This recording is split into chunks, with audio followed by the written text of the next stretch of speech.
fled away, hurling herself down the way she had come. His steps crashed behind her.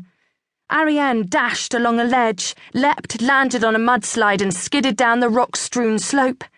She scrambled to her feet, clambered over jutting stones to another slide of mud, ignoring bruising rocks and snags that tore at skin and cloth as she hurtled downhill.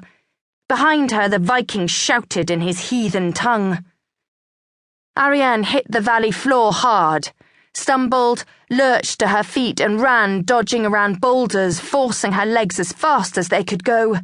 Her lungs burned as she gasped, commanding herself, "Run, faster, faster!"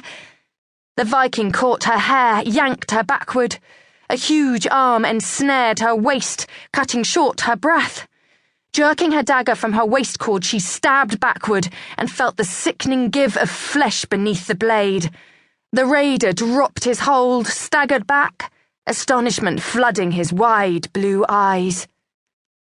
She stared, stunned. Surely this was not hers, but some alien blade that was gripped in her hand, dripping bright blood. Inside herself, she screamed at her legs to flee, but they rooted into the mud like house posts.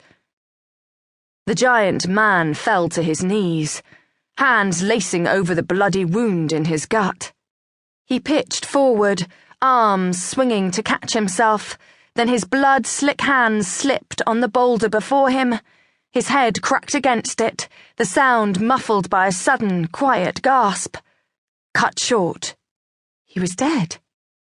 He wasn't he? Arienh inched closer. The Viking moaned. Blood oozed from the side of his head as his eyes rolled open, closed, open. His hand groped toward her. A silent word formed on his lips. Her scream stuck in her throat as she ran across the rocky valley to the safety of her cottage. She slammed the door behind her and threw the bolt. Bridget startled at the noise and dropped her shuttle. "Arienh? What?" "Vikings! They're back!" Arienh leaned against the barred door, gasping for breath, horror still pounding in her chest with the frantic thumping of her heart. "Vikings? Where?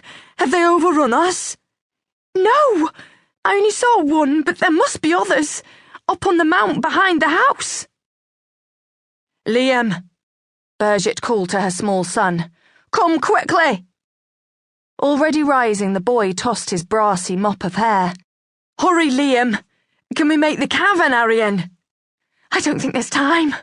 Oh, Bridget, I did not even raise the alarm. The others will be slaughtered, and it is my fault. I thought only of myself." From the peg in the stone wall, Arienh lifted the horn her father had made, then grabbed for the bolt across the door. Bridget's brows lifted high. "You're not going out there." "I've got to warn the others." "Arienh, you're no match for Vikings. They'll kill you." "Bolt the door behind me." "Check the window first." "Aye." Arienh rushed to the narrow slit in the stone wall that faced the near slope. If they came, it would be from over the mount, beyond where the Viking lay in the muddy field.